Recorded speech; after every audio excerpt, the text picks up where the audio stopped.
We're starting the fourth quarter here at Tarpon Springs. The Spongers lead Springstead 10-7. No rhetoric needed. The likely scenario is the winner moves to the playoffs, the loser doesn't. Cody, what's happening over at Hillsborough, Tampa Bay Tech? Cody? Hello? Hello, trips right, 47 left.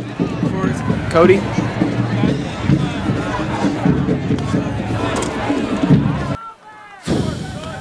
Infinite skills. TampaBay.com is the source you trust. We got imitators, but they don't do sports like us. We got the county battles and crosstown rivalries. Highlight Central, we hit you with what you gotta see. If you're not in the crowd, online is where you gotta be. From Friday Night Rewind to Season 2 Odyssey. It's John Cotey with Friday Night Rewind, and tonight, for the first time in a long time, Tampa Bay Tech is going to the playoffs, beating Hillsborough 26-20. Words can't explain it, so we're going to let these images tell the story. Came out here, we knew what we had to do, and all we had to do was execute. I mean, we had to change the game plan a little bit, and we had wonderful coaches. They put us in the right thing every time, every Friday, week in and week out. They make us do what we got to do.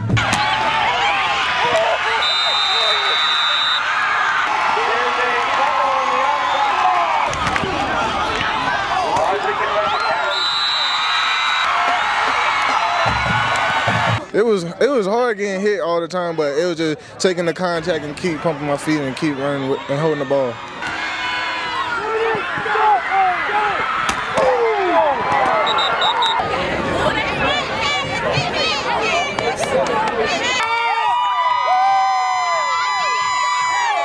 I got one word: scoreboard. Score the best team.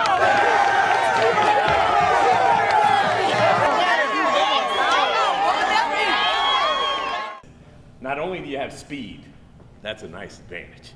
Not only do you have speed, but you have them doubting themselves. Doubting themselves. Not walking out there getting ready to pull the cork. They're doubting themselves. Yes, Tarpon Springs has a playoff pulse. The Spongers are in the playoffs. Danny Reyes, quarterback here, scores 10 yards out in overtime to defeat Springstead 23-20. The Spongers are in the Class 4A playoffs. In what essentially was a playoff elimination game, the Eagles struck first. Senior Ben Norrie turned a little swing pass into a 25-yard touchdown. That gave Springstead a 7-0 lead. There's Drew Kyrie, he had 146 receiving yards. Bear left, quick pass, 393. Josiah Fisk, all 5'6", 160 pounds of him, scampering for a 65-yard touchdown. That gave the Spongers a 10-7 halftime lead. Tarpon began neutralizing Springstead's passing game, but quarterback James Mala compensated with his feet, running for 53 yards to set up a 5-yard TD to Dominic Roberson. The Eagles' defense held on the next series. At that point, they were ahead 14-10. We need first downs, okay? We need first downs. They couldn't get first downs. Kyer got behind the Eagles' secondary to set up Savas Damalis' 13-yard TD catch. Springstead answered with Nate Schaefer's 29-yard field goal to force overtime. The Eagles couldn't get into the end zone on their overtime possession, had to settle for another Schaefer field goal, but then Reyes runs straight into Tarpon Springs history. It was meant to be a pass. I mean, I don't know. I just made something happen. That's all I can say. I don't know. What did you see? Did you just see clear opening? Yeah, I seen an opening, so I took it. My line blocked, and I scored.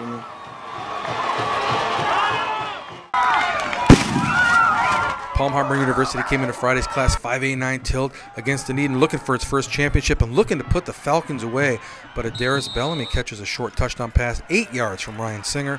That makes it 7-0 in favor of Dunedin. And then Kim Howard returns this punt, 57 yards, adds this 20-yard run, and that sets up Ryan Singer, who's going to go in from a yard out, limping there, makes it 14-0. Singer would add another touchdown to make it 20-0 early, and then the Dunedin defense just getting after Sean Shelton. The Palm Harbor quarterback is sacked there, and here he's going to roll out and throw a pass. It's going to be picked off, and I'll tell you what, they need a momentum changer right now, and it's up to the PHU defense.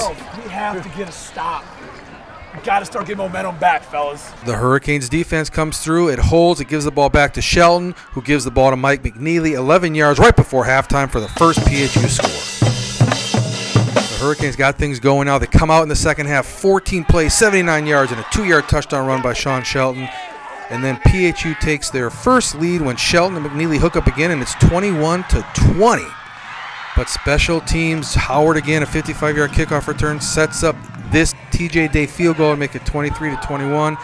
And then Dunedin, Ali Chi picks up this fumble and he'll score. That'll make it 30-21. The Hurricanes add a touchdown late, even have a chance to pull it out, but they can't, and we're headed to a tiebreaker on Monday. Gentlemen, it's right there, man. It is in your grasp. It's in your power.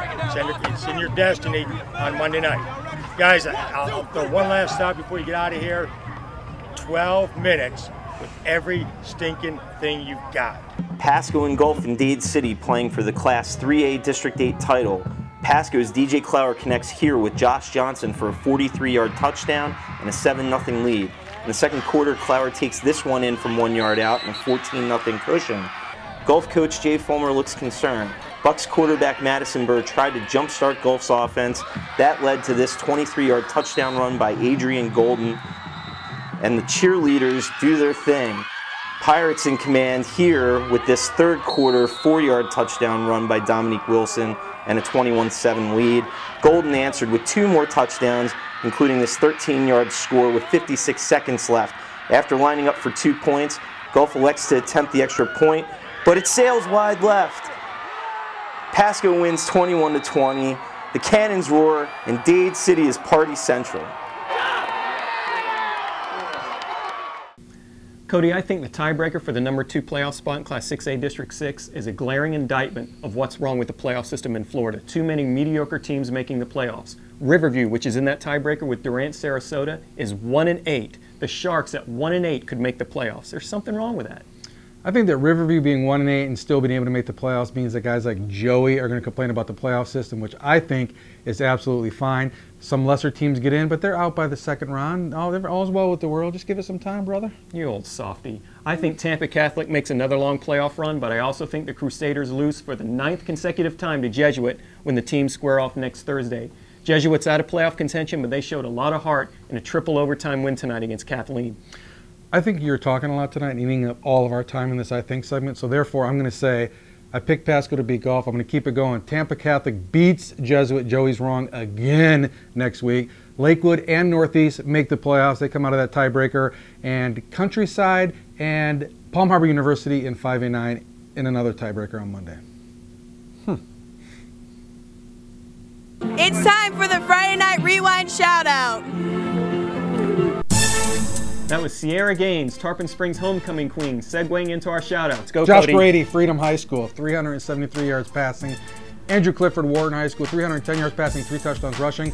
I'm saving the best 300-yard passer of the night for this guy, though. CJ Bennett, Jr., Alonzo, 30 of 47, 391 yards, 2 TDs, and a 28-0 win against Sickles. The Ravens are in the playoffs. If there's one thing that you know about me, it's that this shirt makes me look fat. But if there's a second thing, you know that I think that children are our future. So let me give you a couple of freshmen here. Robert Turvey, Wiregrass Ranch, 85-yard touchdown run in his first game. I went a long way for that, didn't I?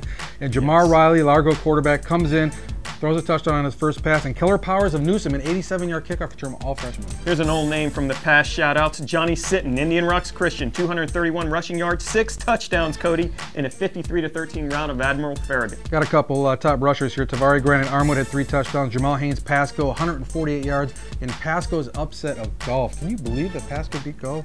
Wow.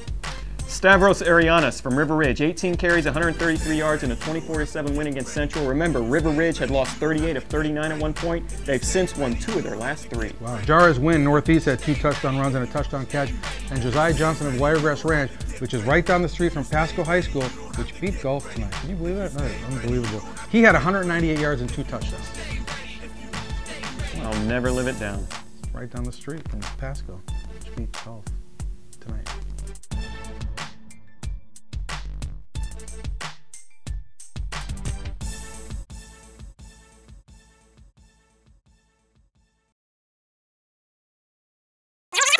This is Friday Night Rewind.